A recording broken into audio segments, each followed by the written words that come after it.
Reggie Miller, one of the most iconic sharpshooters in basketball history, was born in Riverside, California.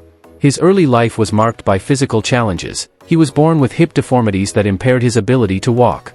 For several years, Miller wore leg braces to correct his condition. Over time, his legs grew strong enough to compensate, allowing him to move normally and eventually excel in sports.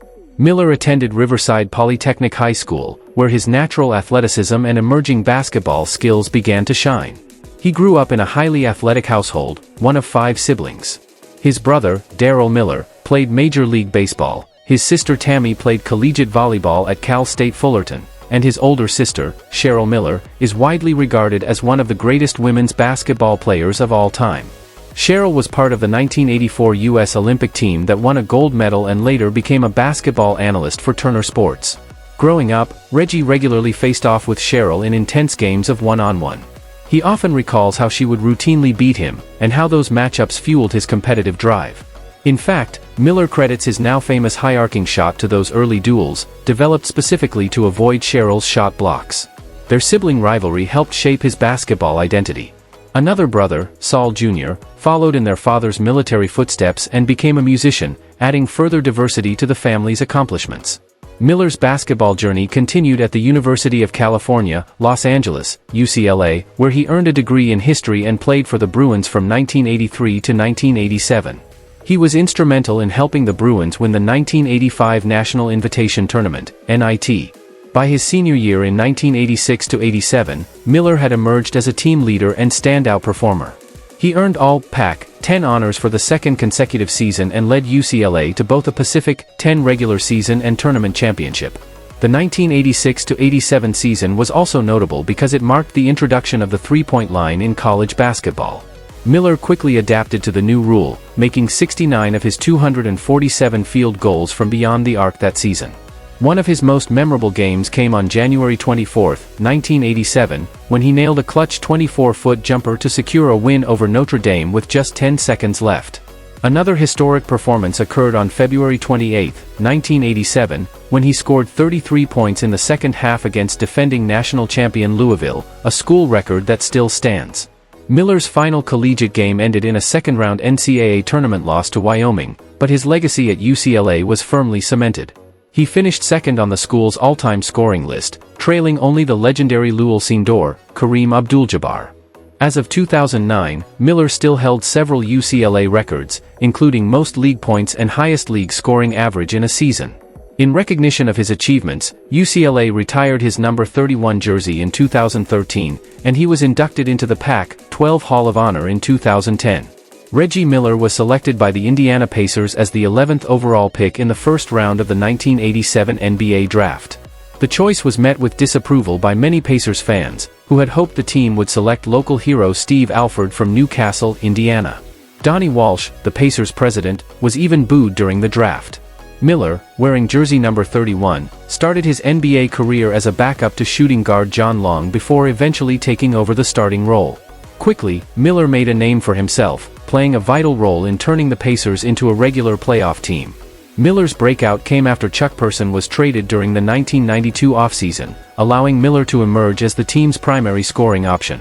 That same year, on November 28, Miller scored a career-high 57 points against the Charlotte Hornets. He was incredibly efficient, shooting 16 of 29 from the field, 4 of 11 from three-point range, and 21 of 23 from the free throw line. That performance stood as the second-highest scoring game in the 1992-93 NBA season, only behind Michael Jordan's 64-point game. Miller's 57 points remain the Indiana Pacers franchise record in the NBA. Miller reached national prominence during the 1994 Eastern Conference Finals against the New York Knicks. In Game 5, he delivered a legendary performance by scoring 39 points, 25 of them in the fourth quarter, leading the Pacers to a 93-86 win at Madison Square Garden. Miller hit multiple deep three-pointers during this stretch and famously exchanged words with Knicks superfan Spike Lee, sparking a media frenzy and intensifying the rivalry between the Pacers and the Knicks. Although the Pacers led the series 3-2 after that win, they ultimately lost in 7 games. The following year, on May 7, 1995, Miller etched his name into NBA folklore with his astonishing 8 points in 9 seconds performance. In Game 1 of the Eastern Conference semifinals against the Knicks, and with the Pacers trailing 105-99 with just 18.7 seconds remaining, Miller made a three-pointer, stole the inbound pass, made another three to tie the game, and then hit 2 free throws to give Indiana a shocking 107-105 win. The Pacers won the series in 7 games but fell to the Orlando Magic in the conference finals. During the 1996 playoffs, Miller suffered an eye injury late in the season and missed the start of the postseason. He returned in Game 5 of the first round against Atlanta, wearing goggles, but the Pacers were eliminated. Around this time, Miller also hosted his own talk show on WTHR, titled The Reggie Miller Show. In 1998, the Pacers made another deep playoff run, defeating Cleveland and New York to meet Michael Jordan's Chicago Bulls in the Eastern Conference Finals. On May 25, in Game 4, Miller hit a dramatic game-winning three-pointer with 0.7 seconds remaining to tie the series 2-2. Despite pushing the Bulls to 7 games, the Pacers were defeated, and the Bulls went on to win their 6th title. With Jordan retired again, expectations were high for Miller and the Pacers entering the 1999 season, which was shortened by a lockout. Indiana reached the Eastern Conference Finals once again but was upset by the 8th-seeded Knicks in 6 games. Miller struggled in the deciding Game 6, scoring only 8 points on 3 of 18 shooting. The 1999-2000 season marked a breakthrough for the Pacers. In the Eastern Conference semifinals against Philadelphia, Miller and Jalen Rose each scored 40 points in Game 1, setting a playoff record for most points scored by teammates in a game. The Pacers won the series and then defeated the Knicks in the conference finals. Miller scored 34 points in the series-clinching Game 6 at Madison Square Garden, including 17 in the fourth quarter. The Pacers reached the NBA Finals for the first time in franchise history, where they faced the Los Angeles Lakers. Though Indiana lost the series in 6 games, Miller averaged 24.3 points per game. As the team entered a rebuilding phase, the Pacers fell to the 8th seed in 2001. Miller still showcased his clutch ability, hitting a game-winning three-pointer in Game 1 of the first round against Philadelphia. However, the Pacers were eliminated in 4 games. In 2002, Miller delivered another memorable playoff performance against the New Jersey Nets. He banked in a 40-foot three-pointer at the end of regulation and forced double overtime with a powerful dunk, but the Pacers eventually lost the game and the series. In the later years of his career, Miller stepped aside as the team's primary scorer, yielding the spotlight to rising star Jermaine O'Neal. Despite the transition, Miller remained an essential contributor, especially in high-pressure moments. O'Neal once famously left a game after scoring 55 points to preserve Miller's single-game scoring record of 57. During the 2004-2005 season, a major brawl in Detroit resulted in lengthy suspensions for key Pacers players, thrusting the then 39-year-old Miller back into a lead role. He responded by averaging nearly 20 points per game for extended periods and scored 39 points against the Lakers in March 2005. Initially denying retirement rumors, Miller eventually confirmed his decision to his sister Cheryl, now a TNT sideline reporter, who broke the news on air in February. On April 11, 2005, Miller surpassed Jerry West to move into 12th place on the NBA's all-time scoring list. His final game took place on May 19, 2005, when the Pacers were eliminated by the Detroit Pistons in Game 6 of the Eastern Conference semifinals. Miller scored 27 points and received a standing ovation as he exited with 15.7 seconds remaining.